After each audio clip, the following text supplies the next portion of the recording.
Meus caros irmãos e amigos, professores e alunos da Escola Bíblica Dominical, pastores e companheiros de ministério, irmãos e irmãs que sempre nos acompanham neste canal, e você que está nos conhecendo hoje, eu saúdo a todos vós com a santa e gloriosa paz do nosso amado Salvador Jesus Cristo.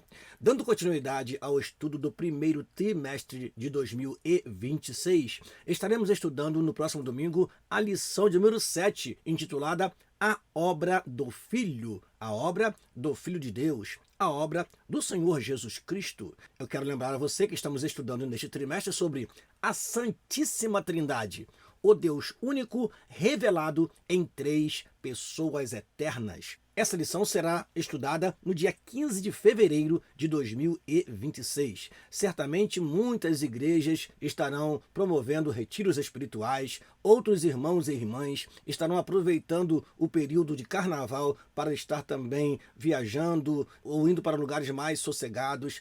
Mas nós queremos deixar a lição para você, meu caro professor e aluno da EBD, para que você possa ter esta lição e aonde você estiver, você pode acessar o nosso canal e assim assistir a aula que trata sobre a obra do Filho.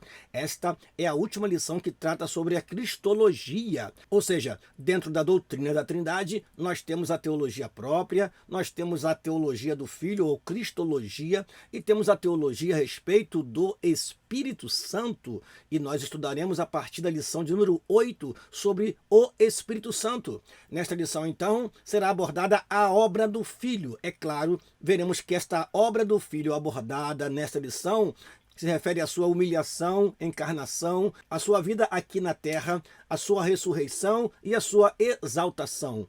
Mas entendemos pela palavra de Deus. Em João capítulo 1, versículo 3, nos diz que todas as coisas foram feitas por ele e sem ele nada do que foi feito se fez. Então a obra do Filho de fato começou na criação, porque sem ele nada do que foi feito se fez. Mas o nosso comentarista faz um recorte e mostra a obra do Filho para nos conceder a salvação, para nos dar a poderosa salvação, a sua morte substitutiva, a sua morte vicária, a sua morte sacrificial, abordando assim desde a sua humilhação até a sua exaltação. Amém? Vamos então prosseguir e antes queremos pedir a você que deixe o seu like e que compartilhe essa aula com outros professores e alunos da Escola Bíblica Dominical. Dito isto, eu peço a você que me acompanhe nesta oração por gentileza. Pai, em nome de Jesus te agradecemos a oportunidade que temos de, através deste canal, transmitir a teus filhos mais uma lição da Escola Bíblica Dominical. Que o teu Espírito possa nos inspirar e que teus servos possam receber, praticar e ensinar a tua palavra com fidelidade. Assim oramos e te agradecemos. Em nome de Jesus. Amém e amém. Antes de começar a nossa aula, eu quero fazer a você um convite. Nos dias 27 e 28 de fevereiro, nós estaremos realizando na igreja a qual pertencemos, a Igreja Assembleia de Deus de Colubandê, a ADCOL, presidida pelo pastor Samuel da Silva. Nós estaremos ali no segundo simpósio geral da EBD ADCOL.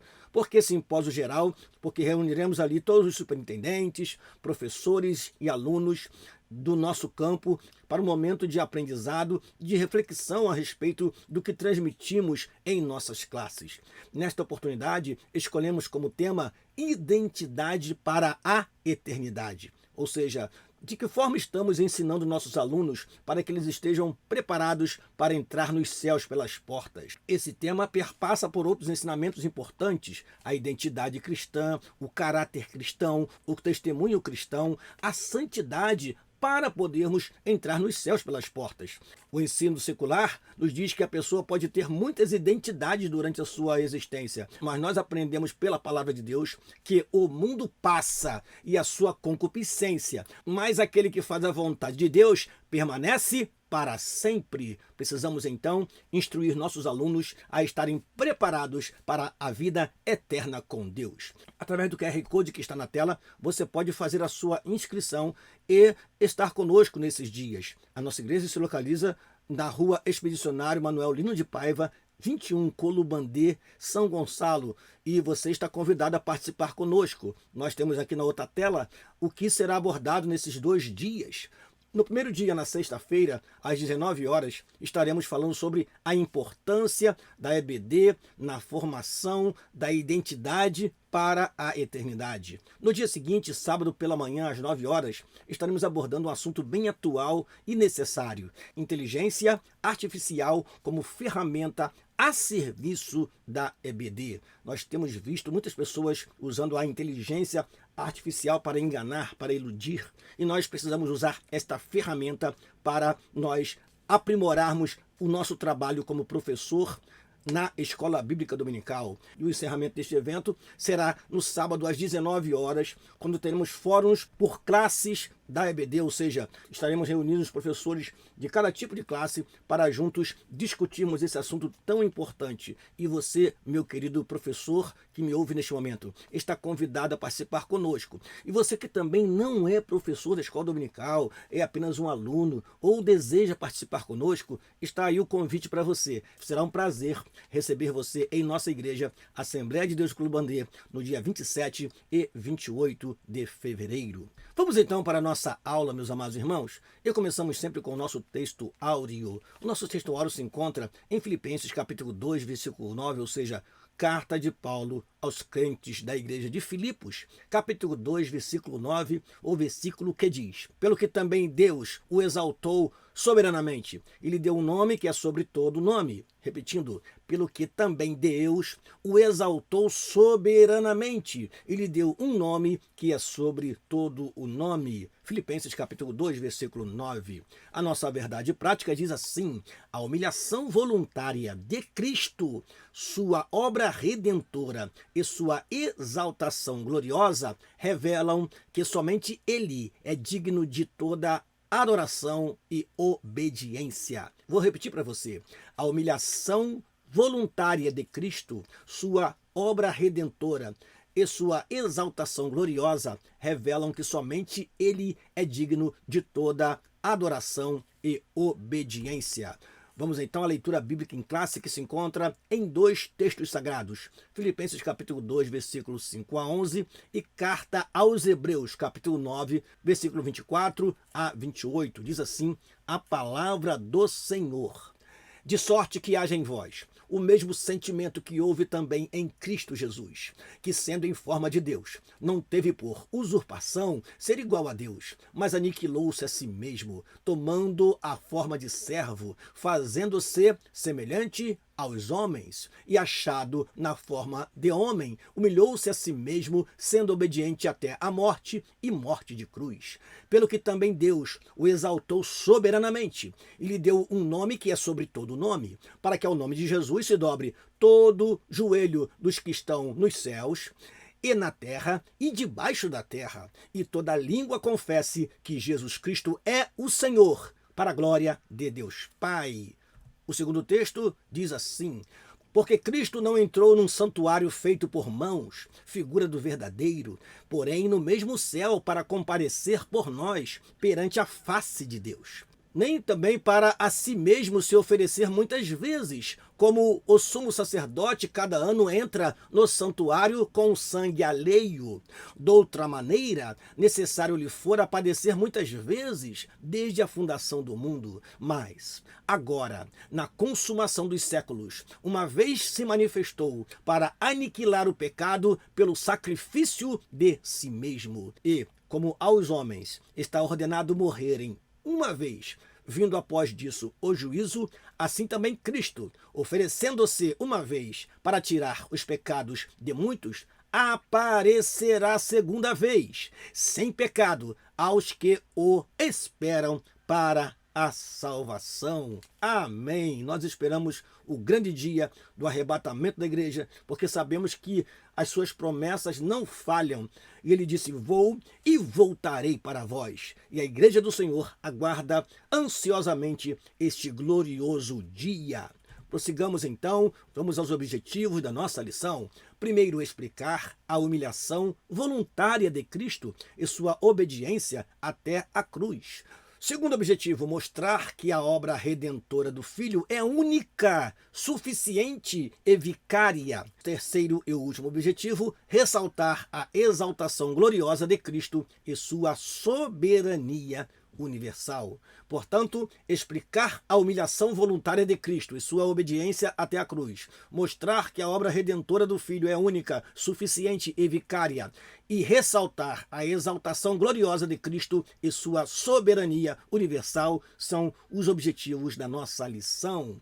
Vamos então começar a nossa aula com a nossa introdução, meus amados irmãos. E neste momento, digo a você que é sempre bom ter à mão uma canetinha, ter a revista da Escola Dominical nas mãos e bem próximo de você um exemplar da Palavra de Deus, para que você possa acompanhar a nossa aula e ler versículos se for necessário. Você pode pausar este vídeo e assim conferir versículo por versículo para estar mais preparado, caro professor, para lecionar sobre a obra do Filho. Diz assim a nossa introdução: Jesus Cristo é o Filho eterno de Deus, que assumiu a forma humana, viveu uma vida sem pecado, morreu em nosso lugar e ressuscitou vitoriosamente. Sua missão abrange não apenas o perdão dos pecados, mas a revelação do caráter do Pai e a restauração de toda a criação. Como eu disse aqui no início desta aula, nós estaremos estudando a obra do Filho relacionada à salvação do homem. Nós temos a obra do Filho antes da encarnação, nós temos o Filho atuando desde a criação e temos a obra do Filho após a sua ressurreição, que é o seu ministério sacerdotal hoje diante do Pai e a obra que ele fará também nos eventos futuros, nos eventos escatológicos. Mas há um recorte aqui, nós trataremos sobre a obra do Filho, falando desde a sua humilhação até a sua exaltação, falando do momento em que ele deixa a sua glória até o momento em que ele retorna para a sua glória. Esta lição visa apresentar a profundidade da obra do Filho em 3 dimensões: sua humilhação, sua redenção e sua exaltação. Vamos então ao primeiro tópico da lição: a humilhação voluntária do Filho. Primeiro subtópico do primeiro tópico, a submissão de Cristo. Paulo exorta a igreja de Filipos à unidade e à humildade. O apóstolo adverte aqueles irmãos a terem a mente de Cristo, de sorte que haja em vós o mesmo sentimento que houve também em Cristo Jesus. Filipenses 2,5. O termo grego traduzido como sentimento é phronel, que também pode significar modo de pensar e disposição mental. Dessa forma, os crentes devem assumir o mesmo modo de pensar e viver que foi demonstrado por Cristo. Refere-se a uma consciência moldada pela humildade, amor e obediência. São elementos muito importantes na vida do cristão. Humildade, amor e obediência, submissão à vontade de Deus. Prosseguindo, imitar a mente de Cristo significa renunciar ao egoísmo, buscar o bem do próximo e viver para a glória de Deus. Como cristãos, somos chamados não apenas a crer em Cristo, mas a pensar e agir como Ele. Meus amados, nós vivemos em tempos que as pessoas não querem mais imitar a Cristo. Acham que são autônomas a ponto de serem cristãos conforme os seus próprios pensamentos. O apóstolo Paulo disse: sede meus imitadores, como eu de Cristo. O cristão, para ser chamado de cristão, precisa ser parecido com Cristo. E se houve algo que Jesus Cristo fez e ficou marcante para nós, foi a sua humildade. Ele a si mesmo se entregou por nós. E nós precisamos também ter uma vida sacrificial pelos nossos irmãos. Você pode comparar João 3,16 com 1 João 3,16. No primeiro versículo, nos diz que Deus amou o mundo de tal maneira que deu o seu Filho unigênito, para que todo aquele que nele crê não pereça, mas tenha a vida eterna. Mas em 1 João capítulo 3, versículo 16, nos diz: conhecemos a caridade nisto, que ele deu a sua vida por nós, e nós devemos dar a vida pelos irmãos. Ora, nós precisamos então de viver uma vida cristã de fato, e não apenas de palavra. Não é somente ter fé no Senhor Jesus Cristo, mas andar conforme Ele andou e praticar o que ele praticou. Prosseguindo, diz assim o segundo subtópico do primeiro tópico: o esvaziamento de sua glória. O apóstolo recorda que Jesus, sendo em forma de Deus, não teve por usurpação ser igual a Deus. Sendo ele igualmente Deus, compartilhando da mesma natureza do Pai, preferiu privar-se de seus direitos, não da sua divindade. Trata-se de um contraste com o primeiro Adão, que almejou ser como Deus, enquanto Cristo, o segundo Adão, sendo Deus, preocupou-se com o bem-estar dos outros.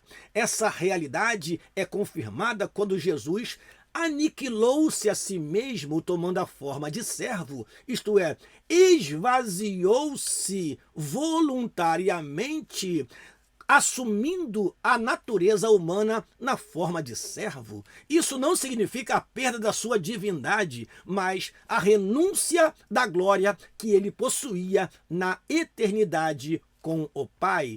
Se você ler este versículo, João capítulo 17, versículo 5, você vai ver Jesus Cristo orando ao Pai e pedindo para que o Pai o glorificasse com a mesma glória que tinha antes da fundação do mundo. Vou ler para você para conferir este versículo. Diz assim: e agora glorifica-me, ó Pai, junto de ti mesmo, com aquela glória que tinha contigo antes que o mundo existisse. Entendemos neste versículo que durante a sua trajetória nesta terra, o Senhor Jesus Cristo esvaziou-se da sua glória e agora ele orando ao Pai, ele diz: Pai, glorifica-me tu com a mesma glória que tinha antes que o mundo existisse. Antes do primeiro haja, já estava ali Jesus Cristo, o Pai e o Espírito, pois eles são eternos. E assim o Senhor Jesus Cristo estava no seu estado de glória, mas ele esvaziou-se da sua glória e veio para morrer pelos nossos pecados. Precisamos então, irmãos, valorizar a nossa salvação, porque foi algo difícil. Imagine você sentado no trono, imagine você num lugar de glória, e então se esvaziar daquela glória e tomar uma forma de um ser que você criou, o homem, e vir a este mundo para morrer pelos pecados da humanidade. Meu amado irmão e irmã, valorize a sua salvação, porque custou muito caro ao Senhor Jesus Cristo vir a este mundo. Mas diz a palavra do Senhor que, cumprida a sua missão, Deus o exaltou soberanamente. Ele está novamente, neste exato momento, em seu estado de glória, a mesma glória que tinha com o Pai antes que o mundo existisse. Prosseguindo o terceiro subtópico do primeiro tópico, obediência sacrificial até a cruz. A obediência de Cristo foi plena, desde a encarnação até o Calvário. Na forma de homem, humilhou-se a si mesmo, sendo obediente até a morte, e morte de cruz. Morte vergonhosa, porque só morriam na cruz os malfeitores. E Jesus Cristo foi um benfeitor. Jesus Cristo trouxe para as pessoas saúde, paz, alegria. Então, ele foi um benfeitor, mas ele morreu como um malfeitor. Voltando ao nosso texto, ele desceu à condição mais humilde e morreu como servo, em obediência ao Pai e em favor dos pecadores, submeteu-se à humilhação da cruz. Revela a Escritura que o primeiro Adão trouxe condenação pelo pecado. E Cristo, o segundo Adão, trouxe justiça por meio de sua perfeita obediência. Essa verdade ratifica que a obra redentora do Filho está fundamentada na obediência completa de Cristo ao Pai. A nossa salvação é resultado dessa obediência e não de nossos méritos. Nós somos salvos pela graça, é o que diz em Efésios capítulo 2, versículo 8 e 9. Assim como Cristo, devemos obedecer à vontade do Pai. Precisamos então estar submissos, precisamos então estar obedientes. Ainda que passemos por momentos difíceis, sabemos que o Senhor está conosco. E o escritor aos Hebreus fala algo muito interessante na carta aos Hebreus, no capítulo 12, versículo 2, que nos diz: o seguinte, Hebreus capítulo 12, versículo 2. Olhando para Jesus, autor e consumador da fé, o qual, pelo gozo que lhe estava proposto, suportou a cruz, desprezando a afronta, e assentou-se à destra do trono de Deus. Vamos então à sinopse da primeira parte da lição. A humilhação do filho revela sua submissão, esvaziamento e obediência até a cruz. Repetindo, a humilhação do filho revela sua submissão, esvaziamento e obediência até a cruz e torna-se então um exemplo para todos nós, meus amados irmãos. Vamos ao segundo tópico da lição, a obra redentora do Filho. Primeiro subtópico do segundo tópico, a ineficácia do sacrifício levítico. O sumo sacerdote entrava no Santo dos Santos uma vez por ano, no dia da expiação, Yom Kippur, levando sangue alheio, o sangue de animais, para fazer purificação por seus pecados e pelos pecados do povo, é o que temos em Levítico capítulo 16, versículo 11 a 15. Esse sacrifício era repetido anualmente, porque não era suficiente para remover o pecado. É claro que aqui o nosso comentarista concentra-se apenas neste sacrifício anual, mas havia 5 ofertas que eram oferecidas rotineiramente pelo povo.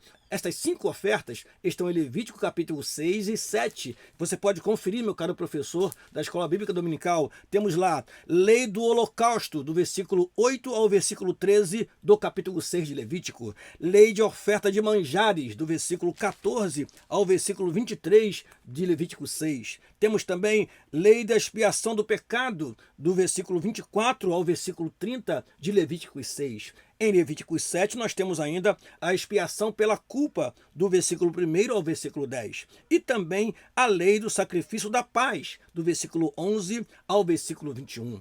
Então, holocausto, oferta de manjares, oferta pacífica, sacrifício pelo pecado e sacrifício pela culpa eram as 5 principais ofertas, além do grande dia da expiação, quando se fazia um sacrifício por todo o povo. Vamos então voltar à nossa aula. O sumo sacerdote terreno era uma figura tipo de Cristo, que é o real e eterno sumo sacerdote. O santuário terreno era uma sombra, mas Cristo entrou no céu mesmo para interceder por nós diante do Pai. A entrada única de Cristo no santuário com seu próprio sangue nos assegura uma eterna redenção. Por ser imperfeito, o sacerdócio levítico foi substituído por um superior, o sacerdócio de Cristo. É claro, irmãos, que se aprofundarmos isto, teremos uma lição muito extensa aqui, porque falaríamos de Melquisedeque. Jesus Cristo é sacerdote como? Se ele é descendente da tribo de Judá. Jesus Cristo é sacerdote de uma ordem superior, da ordem de Melquisedeque. Melquisedeque é tão superior que a Bíblia o trata no livro de Gênesis como sacerdote superior até mesmo a Abraão. Ora, se ele é superior a Abraão, ele é superior aos seus descendentes. E assim, Jesus Cristo, então, é de uma ordem superior. Não há nenhuma ligação de Jesus Cristo com a tribo de Levi. E aí nós aprendemos coisas preciosas a respeito desse sacerdócio. A nossa revista destaca que, por ser imperfeito, os sacrifícios eram repetidos. O sumo sacerdote tinha que oferecer oferta por si mesmo, porque ele não era isento de pecados. Mas o Senhor Jesus Cristo, que não cometeu pecado e não houve engano na sua boca, ele se ofereceu uma só vez e nos deu, através desta única expiação, a eterna salvação.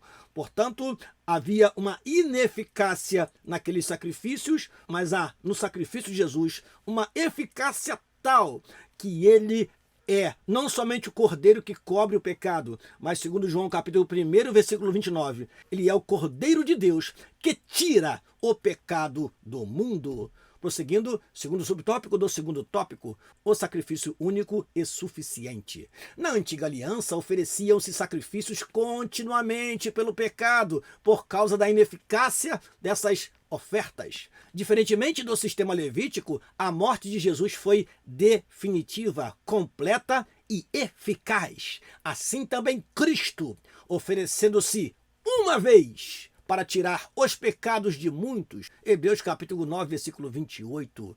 A expressão uma vez indica que não há necessidade de repetição. O que ele fez é perfeito e eterno. A salvação não é por causa dos méritos ou rituais, mas ela é plena e gratuita, alcançada pela fé na obra consumada de Cristo. Cristo, ao morrer, rasgou o véu que separava o homem da presença de Deus. Não há outro meio de salvação, nenhuma outra oferta, nenhum outro nome. O Calvário é suficiente, Jesus é tudo. A sua morte é suficiente para nos dar a poderosa salvação pela infinita graça do nosso Deus. Terceiro subtópico do segundo tópico, a substituição vicária. A expressão vicária vem do latim vicarius, que significa em lugar de outro.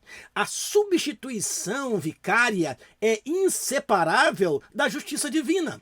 O pecado não pode ser ignorado e precisa ser punido.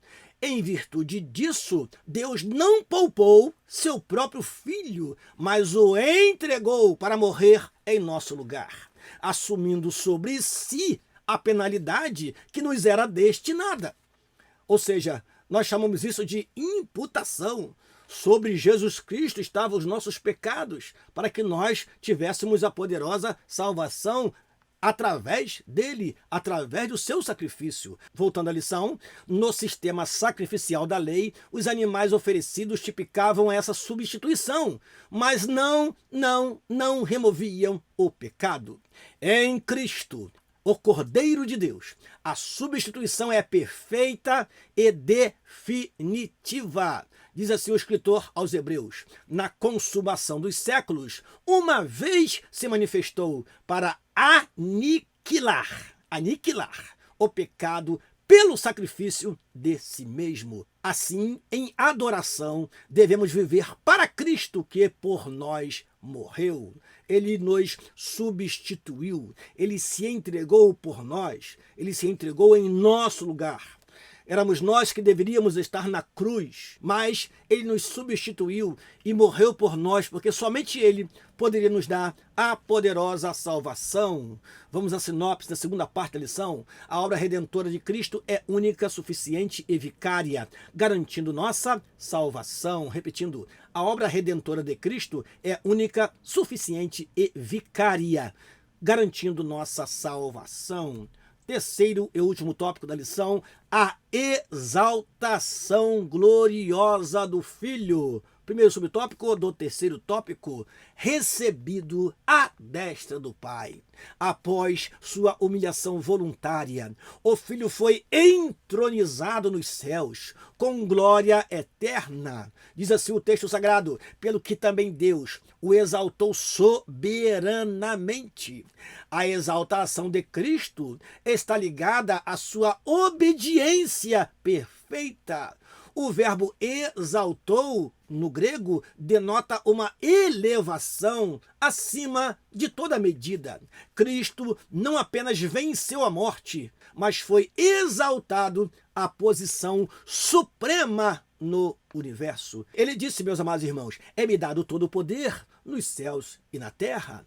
Continuando a leitura, ocupou o lugar de honra à destra do Pai, símbolo de autoridade, glória e soberania. Estar assentado ali expressa o reconhecimento divino da obra completa do Filho. Cristo não apenas voltou para o céu, ele assentou-se no trono. Sua exaltação garante nosso acesso à presença de Deus. Ele intercede por nós, Romanos 8,34, e reina como Rei dos Reis. Então o Pai o recebeu novamente, concedendo-lhe a glória que tinha antes que o mundo existisse. Ele está exaltado, assentado no trono. Significa que a sua obra foi perfeita. Significa que Deus aceitou o seu sacrifício. Significa que ele agora recebe de Deus toda a autoridade, todo o poder nos céus e na terra. Por isso nós o aguardamos, porque um dia ele virá arrebatar a sua igreja e assim estaremos sempre com o Senhor, como está em 1 Tessalonicenses capítulo 4, versículo 17. Segundo subtópico do terceiro tópico, um nome acima de todo nome.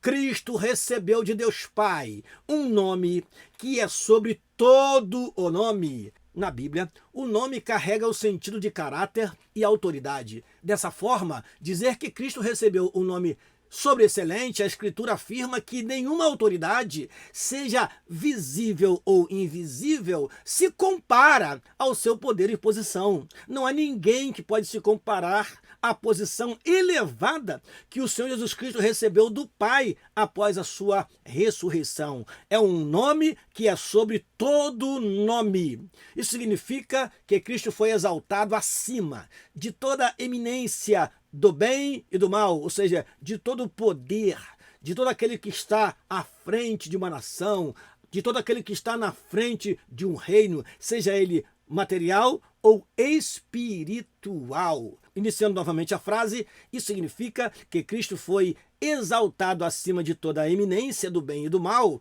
e de todo título que se possa conferir nessa era e no porvir. Não existe poder algum que seja maior, nem mesmo igual ao poder de Cristo. Portanto, o nome de Jesus não é apenas um símbolo de fé, mas uma fonte real de autoridade espiritual. Por isso, irmãos, nós temos que ter muito cuidado ao usar o nome de Jesus. Tem pessoas que até brincam com o nome de Jesus, com o sangue de Jesus. Desde o Antigo Testamento, nós somos instruídos a não usar o nome do Senhor em vão. No Antigo Testamento, a recomendação estava em um dos mandamentos. Não tomarás o nome do Senhor Deus em vão. E no Novo Testamento nós aprendemos que este nome, o nome de Jesus, é o nome que nos dá autoridade espiritual e devemos usar na hora certa. Continuando a leitura, o Senhor delegou à igreja o uso de seu nome para curar, libertar, pregar e vencer as forças do mal. Marcos 16, versículos 17, 18 diz: em meu nome, em meu nome, em meu nome, em meu nome expulsarão os demônios, em meu nome falarão novas línguas, em meu nome, se beber alguma coisa mortífera, não fará dano algum, em meu nome, em meu nome.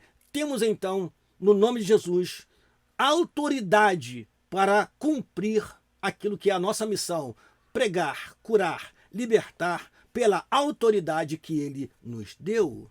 Vamos ao terceiro e último subtópico do terceiro e último tópico: soberania universal e retorno triunfal. A Escritura revela que todas as criaturas se curvarão diante do nome de Jesus. Essa verdade aponta para a plena soberania de Cristo. A confissão universal de que Jesus Cristo é o Senhor se dará de duas maneiras: voluntária, por aqueles que creem e servem a Jesus como Salvador, e compulsória, por aqueles que o rejeitaram, mas que o reconhecerão em juízo. Então, quer você aceite ou não, você reconhecerá um dia que Jesus Cristo é o Senhor, para a glória do Deus Pai. Hebreus completa a visão escatológica da soberania de Cristo, afirmando que ele voltará para levar para si os que o esperam. Essa vinda será em glória, poder e juízo.